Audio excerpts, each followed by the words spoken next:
Hello दोस्तों, आपके अपने YouTube चैनल विजय वाला में आपका स्वागत है। दोस्तों, आज हम लोग भारतीय संस्कारा से VVI क्वेश्चन लेकर आए हैं। तो आइए हम लोग क्वेश्चन नंबर 1 पर चलते हैं। क्वेश्चन नंबर 1 है,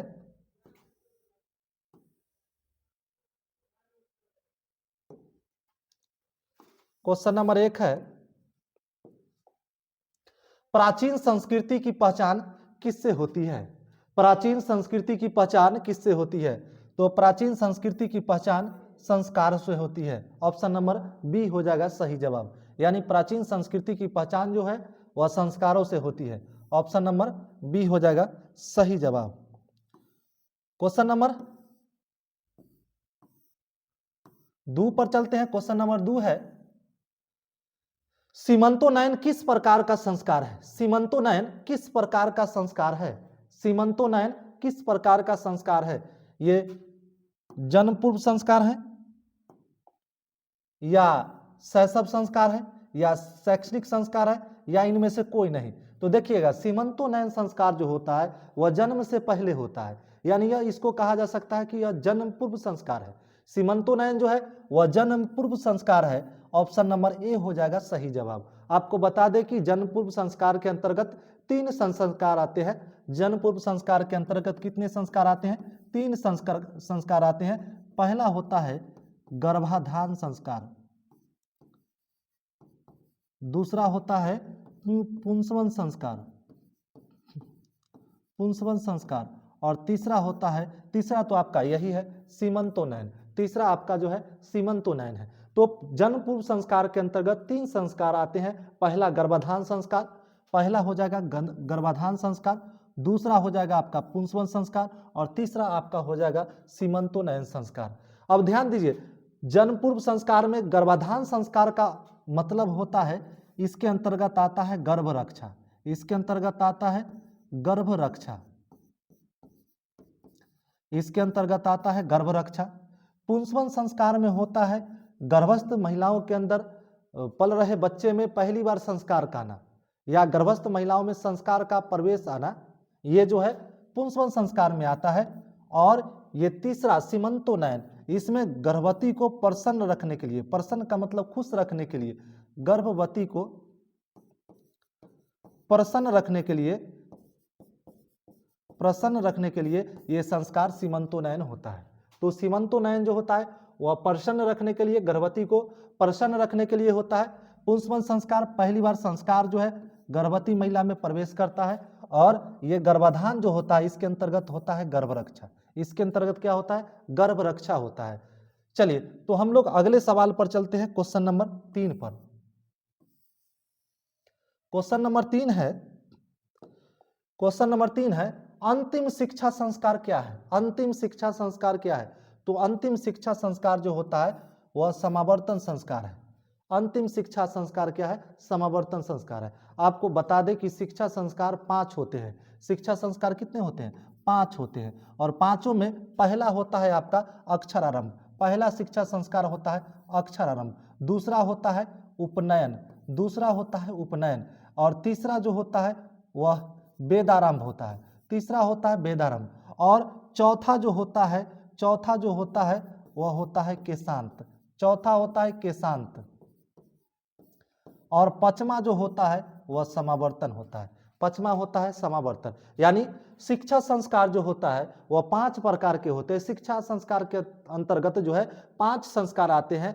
पहला जो होता है आपका अक्षरारंभ होता है, पहला होते हैं अक्षरारंभ, दूसरा होते हैं आपका उपनयन, और तीसरा जो होता है वह होता है वेदारंभ, चौथा होता है केशांत, और पांचवा जो होता है वह समावर्तन होता है, पांचवा जो होता है समावर्तन होता है। यानी अंतिम शिक्षा संस्कार जो होता है वह आपका हो जाएगा समावर्तन।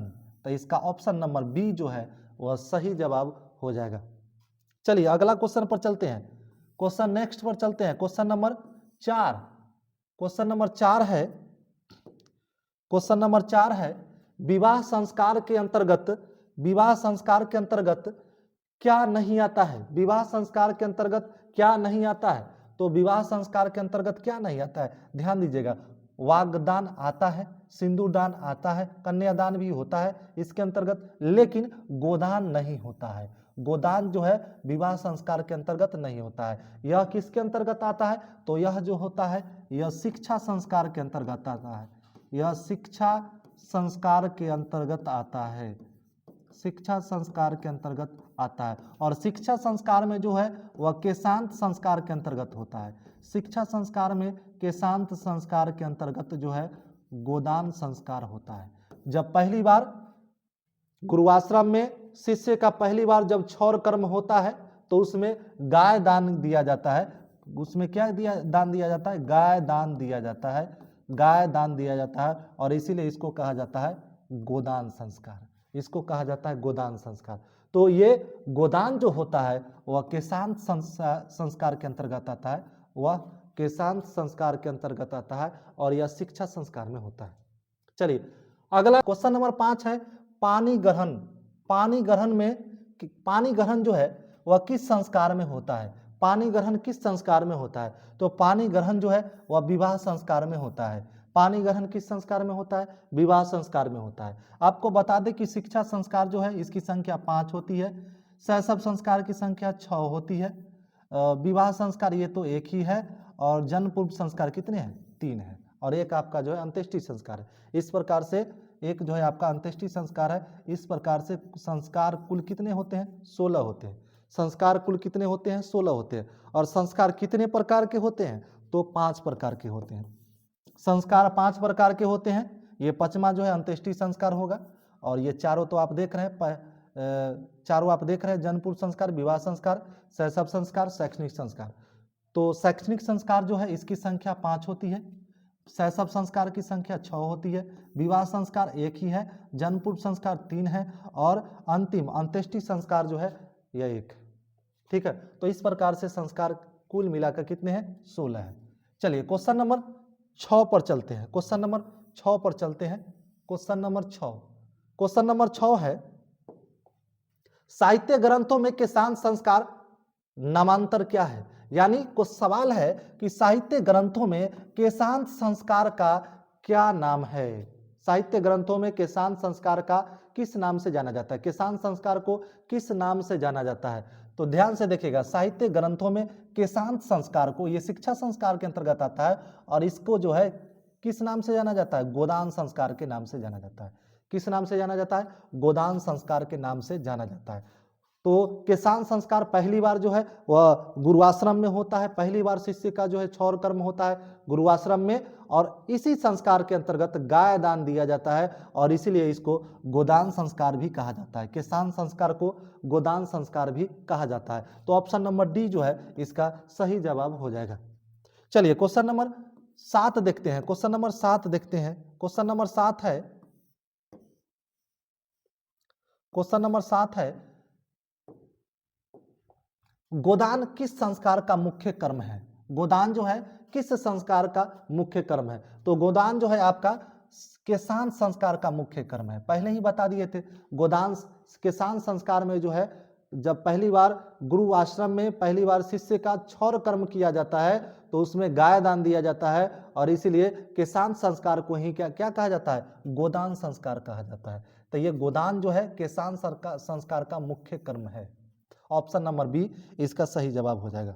चलिए क्वेश्चन नंबर 8 पर चलते हैं। क्वेश्चन नंबर 8 पर चलते हैं। आपका क्वेश्चन नंबर 8 है, क्वेश्चन नंबर 8 है चरित्र का निर्माण किससे होता है? चरित्र का निर्माण किससे होता है? तो चरित्र का निर्माण संस्कारों से होता है। ऑप्शन नंबर ए जो है इसका सही जवाब हो जाएगा।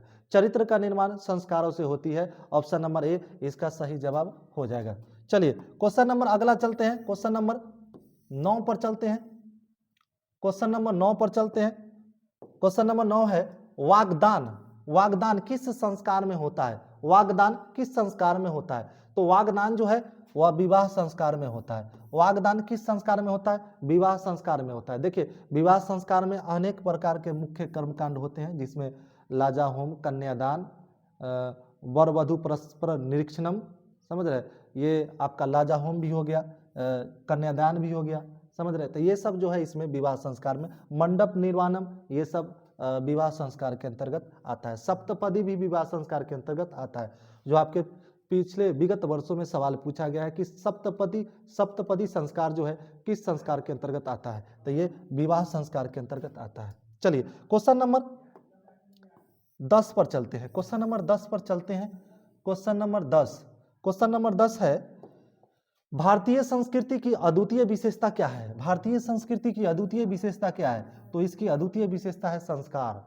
भारतीय संस्कृति की अद्वितीय विशेषता जो है संस्कार है। ऑप्शन नंबर ए आपका सही जवाब हो जाएगा। चलिए क्वेश्चन नंबर 11 पर चलते हैं। क्वेश्चन नंबर 11 पर चलते हैं। क्वेश्चन नंबर 11 है, पुंसवन संस्कार कब होता है? पुंसवन संस्कार कब होता है? तो ये पुंसवन संस्कार जो होता है ये जन्म पूर्व संस्कार के अंतर्गत आता है और ये जन्म से पहले होता है। जन्म से पहले होता है, तो ध्यान से देखिए, जन्म से पहले होता है। पहला ऑप्शन है ऑप्शन नंबर ए, मरणोपरांत, मरने के बाद, जन्मोपरांत, जन्म के बाद, जन्म से पहले और गृहस्थ अवस्था में, गृहस्थ आश्रम में। तो ऑप्शन नंबर इसका सी जो है सही जवाब हो जाएगा। जन्म से पहले जो है वह पुंसवन संस्कार होता है। ऑप्शन नंबर सी आपका सही जवाब हो जाएगा। चलिए अगला क्वेश्चन में चलते हैं। क्वेश्चन नंबर 11, क्वेश्चन नंबर 11 में चलते हैं।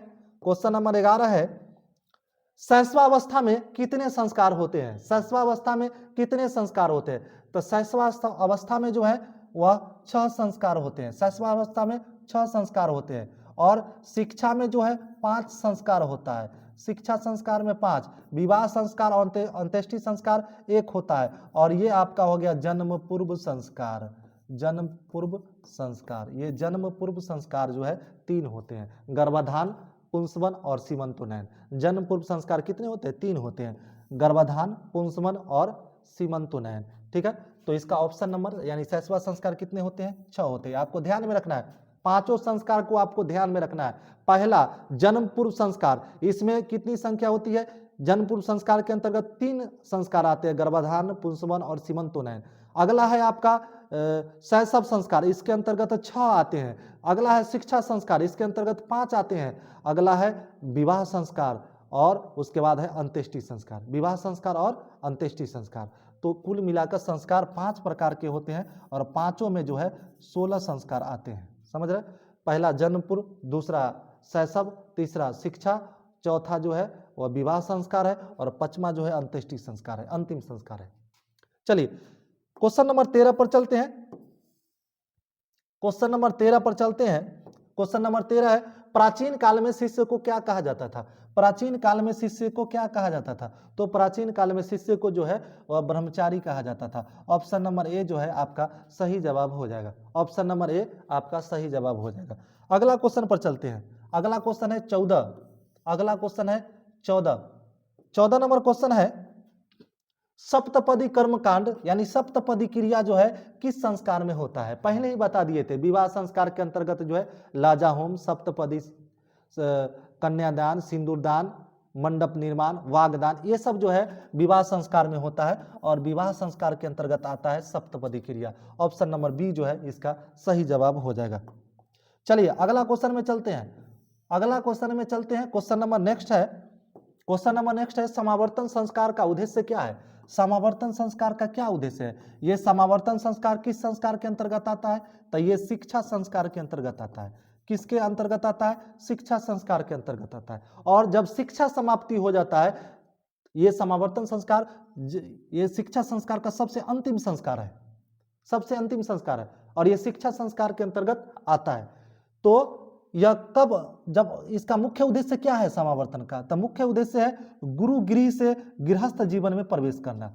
गुरुगृह से गृहस्थ जीवन में यानी शिष्य जो है गुरु घर से, गुरु आश्रम से वह गृहस्थ जीवन में प्रवेश करता है। इसका अर्थ, उद्देश्य यही है समावर्तन संस्कार का। मतलब शिष्य जो है बिल्कुल तरह से अच्छी तरह से पढ़ लिख लिया, गुरुआश्रम में पूरा अपनी शिक्षा समाप्त कर ली, उसको कहा जाता है समावर्तन संस्कार। और उसको गुरुदेव जो है वह कुछ जीवन में क्या करना चाहिए, क्या नहीं करना चाहिए, कुछ जो है उपदेश देकर भेज देते हैं और उपदेश देकर भेजते हैं। और वही जब घर जाता है तो पहली बार जब गृहस्थ जीवन में प्रवेश करता है, यही इसका उद्देश्य है समावर्तन संस्कार का। चलिए तो क्वेश्चन नंबर 16 पर चलते हैं। क्वेश्चन नंबर 16 पर चलते हैं।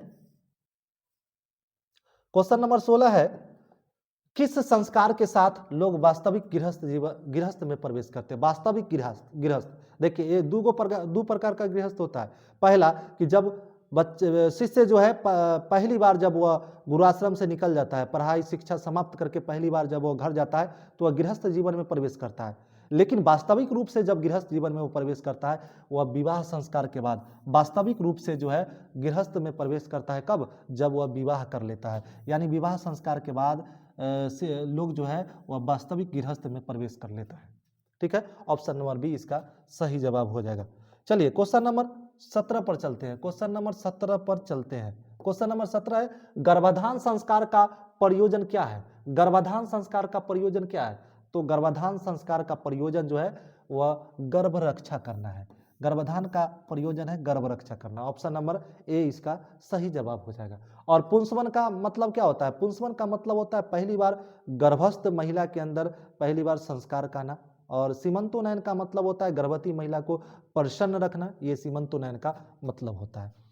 तो चलिए ऑप्शन नंबर ए इसका सही जवाब हो जाएगा। चलिए अगला क्वेश्चन चलते हैं। क्वेश्चन नंबर 18 पर चलते हैं।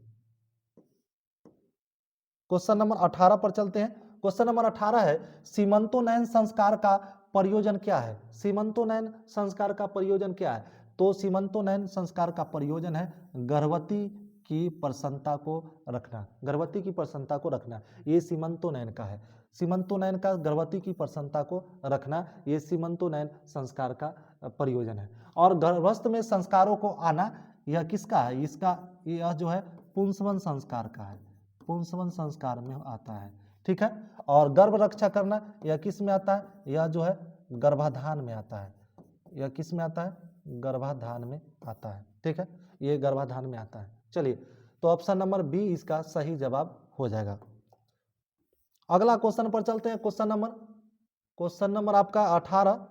क्वेश्चन नंबर 19 है। क्वेश्चन नंबर 19 है, भारतीय जीवन दर्शन का महत्वपूर्ण उपादान क्या है? भारतीय जीवन दर्शन का महत्वपूर्ण उपादान क्या है? तो ये महत्वपूर्ण उपादान जो है यह संस्कार है। ऑप्शन नंबर सी जो है इसका सही जवाब हो जाएगा। चलिए अगला क्वेश्चन पर चलते हैं। क्वेश्चन नंबर 20 पर चलते हैं। क्वेश्चन नंबर 20 पर चलते हैं। क्वेश्चन नंबर 20 पर चलते हैं। क्वेश्चन नंबर 20 है, किसान संस्कार कहाँ होता है? किसान संस्कार कहाँ होता है? तो किसान संस्कार जो है वह गुरु आश्रम में पहली बार होता है। गुरु आश्रम में पहली बार गुरु आश्रम में जो है शिष्य का किसान संस्कार होता है और उसमें गाय दान दिया जाता है। इसलिए इसको साहित्य ग्रंथ में किसान संस्कार को गोदान संस्कार के नाम से भी जाना जाता है। चलिए तो इसका ऑप्शन नंबर ए हो जाएगा सही जवाब। क्वेश्चन नंबर 21 पर चलते हैं। क्वेश्चन नंबर 21 पर चलते हैं। क्वेश्चन नंबर 21 है, भारतीय संस्कृति में कितने संस्कार होते हैं? भारतीय संस्कृति में कितने संस्कार होते हैं? तो बता दिए थे भारतीय संस्कृति में 16 संस्कार होते हैं। कुल 16 संस्कार जो है भारतीय संस्कृति में होते हैं। और ये पूछेगा कुल 16 संस्कार होते हैं, लेकिन कितने प्रकार के होते हैं? या 5 प्रकार के होते हैं संस्कार। 5 प्रकार के संस्कार होते हैं। 5 प्रकार के होते हैं। पहला आपका जन्म पूर्व संस्कार होता है, दूसरा आपका शैशव संस्कार होता है, तीसरा होता है शिक्षा संस्कार होता है, चौथा होता है विवाह संस्कार, पांचवा होता है अंत्येष्टि संस्कार या अंतिम संस्कार कहते हैं।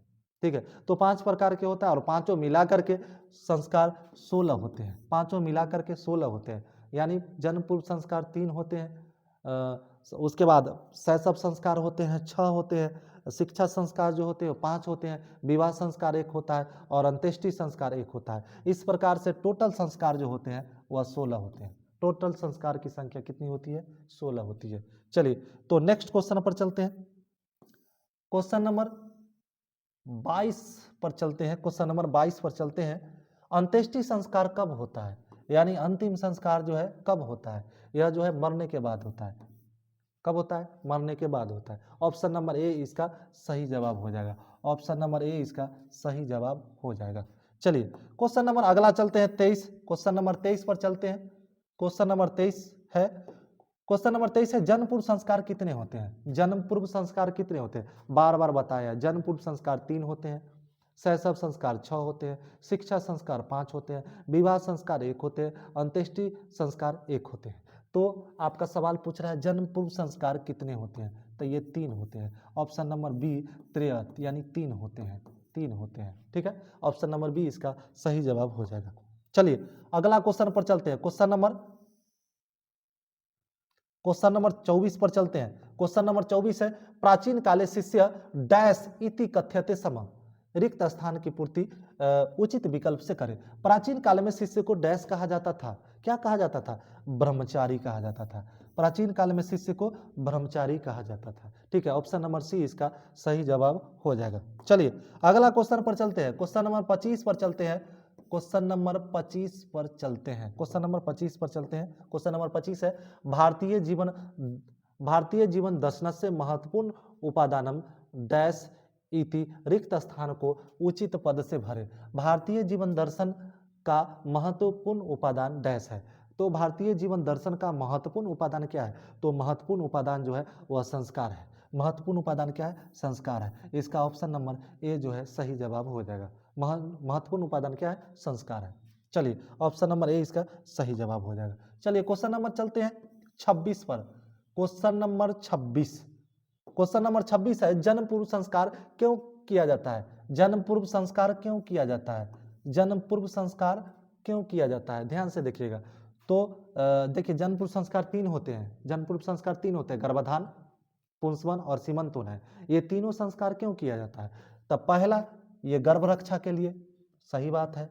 गर्भस्थ शिशु में संस्कार रोहन, ये भी सही है। गर्भवती महिला के अंदर जो बच्चे पल रहे हैं उसके अंदर पहली बार संस्कार का आना, ये पुंसवन संस्कार में होता है। गर्भवती की रक्षा यहाँ पर नहीं होनी चाहिए, प्रसन्नता होना चाहिए, प्रसन्नता होना चाहिए। ठीक है, ये सभी, तो इनमें से सही सभी हो जाएगा, इनमें से सभी हो जाएगा। इसका आंसर इनमें से सभी हो जाएगा। देखिए ध्यान से, गर्भ रक्षा किसके अंतर्गत होता है? गर्भाधान संस्कार के अंतर्गत। गर्भाधान संस्कार के अंतर्गत गर्भ रक्षा होता है। ये गर्भस्थ शिशु में संस्कार का आना पहली बार, तो यह होता है पुंसवन संस्कार में होता है, यह पुंसवन संस्कार में होता है। चलिए, और ये गर्भवती की प्रसन्नता, गर्भवती महिलाओं को प्रसन्न रखने के लिए संस्कार आता है, कौन है? ये सीमंतोनयन है, सीमंतोनयन संस्कार है, सीमंतोनयन संस्कार है। ठीक है, तो आपका इस तरह से ये तीनों संस्कार जो है किस में आता है? ये तीनों संस्कार जो होता है वह जन्म पूर्व संस्कार के अंतर्गत आता है, और ये तीनों जरूरी है, ये तीनों किया जाता है। ये गर्भ रक्षा, गर्भस्थ शिशु में संस्कार रोपण और गर्भवती की प्रसन्नता, और इनमें से सही, इनमें से सभी, तो इनमें से सभी होगा, इसका सही हो जाएगा इसका आंसर डी। चलिए अगला क्वेश्चन पर चलते हैं। क्वेश्चन नंबर 27, क्वेश्चन नंबर 27 पर चलते हैं। क्वेश्चन नंबर 27 है, पुंसवन संस्कार का उद्देश्य क्या है? पुंसवन संस्कार का उद्देश्य क्या है? तो पहले ही बता दिए थे, 3 गो होता है। तो गर्भाधान में क्या आएगा? गर्भाधान में आएगा, गर्भाधान में क्या आएगा? तो गर्भाधान में आपका आएगा गर्भ रक्षा, और पुंसवन में आएगा संस्कार आना, संस्कार आना। ये गर्भस्थ महिला के अंदर जो बच्चे पल रहे हैं उसमें संस्कार का आना, ये पुंसवन संस्कार में होता है। और सीमंतोनयन में होता है कि जो गर्भवती महिला है उसको प्रसन्न रखने के लिए संस्कार होता है। तो इसका आंसर हो जाएगा ऑप्शन नंबर बी, गर्भस्थ में संस्कार का आरोहण। इसका ऑप्शन नंबर बी हो जाएगा सही जवाब। पुंसवन में ये होता है, पुंसवन में यही होता है। ये प्रसन्नता किस में होता है? ये प्रसन्नता होता है आपका सीमंतोनयन में होता है, ये सीमंतोनयन संस्कार में होता है, ये सीमंतोनयन में होता है। गर्भ रक्षा किस में होता है? तो गर्भ रक्षा होता है गर्भाधान में, गर्भाधान में, गर्भाधान संस्कार में होता है। ठीक है, तो चलते हैं क्वेश्चन नंबर 27 पर। क्वेश्चन नंबर 28 पर, क्वेश्चन नंबर 28 पर चलते हैं। क्वेश्चन नंबर 28 है, संस्कार कितने प्रकार के होते हैं? तो संस्कार 5 प्रकार के होते हैं। संस्कार कितने प्रकार के होते हैं? 5 प्रकार के होते हैं, समझ रहे? और पांचों प्रकार में पहला आपका कौन हो जाएगा? पहला हो जाएगा आपका जन्म पूर्व संस्कार, दूसरा आपका हो जाएगा शैशव संस्कार, तीसरा हो जाएगा शिक्षा संस्कार, चौथा हो जाएगा विवाह संस्कार, और पांचवा हो जाएगा अंत्येष्टि संस्कार या अंतिम संस्कार उसको कहते हैं। ठीक है, चलिए तो ऑप्शन नंबर बी आपका सही जवाब हो जाएगा। क्वेश्चन नंबर 29 पर चलते हैं। क्वेश्चन नंबर 29 पर चलते हैं। क्वेश्चन नंबर 29 है, लाजा होम कर्मकांड किस संस्कार में होता है? लाजा होम, लाजाहोम संस्कार जो है, लाजाहोम कर्मकांड किस संस्कार में होता है? तो लाजाहोम जो होता है वह विवाह संस्कार में होता है। किस में होता है? विवाह संस्कार में। ऑप्शन नंबर बी इसका सही जवाब। देखिए, विवाह संस्कार में बहुत सारे कर्मकांड होते हैं, बहुत सारे कर्मकांड होते हैं। सवाल पूछता है कि विवाह संस्कार में कौन कौन से कर्मकांड होते हैं, लिखे। तो इसमें कन्यादान, मंडप निर्माण, सिंदूरदान, लाजाहोम, सप्तपदी, ठीक है, वर वधु परस्पर निरीक्षण। तो ये सब जो होता है विवाह संस्कार में होता है। तो लाजाहोम किस में होगा? विवाह संस्कार में होगा। ऑप्शन नंबर बी हो जाएगा सही जवाब। अगला क्वेश्चन है 30, और 30 है क्वेश्चन है, छात्रानाम डॉट डॉट तपः रिक्त स्थान की पूर्ति उचित विकल्प से करें। छात्रों के लिए डैश जो है तपस्या है, छात्रों के लिए डैश क्या है? तपस्या है। रिक्त स्थान की पूर्ति जो है उचित विकल्प से करें। छात्रों के लिए तपस्या क्या है? छात्रों के लिए तपस्या क्या है? तो छात्र के लिए तपस्या घूमना है, घूमना है, खेलना है, अध्ययन करना है, और पालनम है, यानी पालन करना है। तो इसका ऑप्शन हो जाएगा ऑप्शन नंबर सी आपका सही जवाब हो जाएगा। छात्रों के लिए क्या है? छात्रों के लिए जो है वो अध्ययन जो है वो तप है, तपस्या है। छात्रों के लिए अध्ययन क्या है? तप है, यानी तपस्या है। तो आज के लिए इतना ही। हमने पूरा मोस्ट इम्पोर्टेंट VVI सवाल भारतीय संस्कारा चैप्टर से देख लिया। तो इसको बार बार यदि आप रिवीजन करते हैं तो निश्चित रूप से एक भी क्वेश्चन नहीं बचेंगे भारतीय संस्कारा से, सारे क्वेश्चन हल हो जाएंगे, क्योंकि हमने 30 सवाल के अलावा कई सवालों को मैंने इसमें डिस्कस किया है। तो इसको इस वीडियो को बार बार देखिए, जिससे आपको भारतीय संस्कारा चैप्टर पर काफ़ी पकड़ बन जाएंगे। तो आज के लिए इतना ही, धन्यवाद। फिर हम लोग मिलेंगे अगले वीडियो।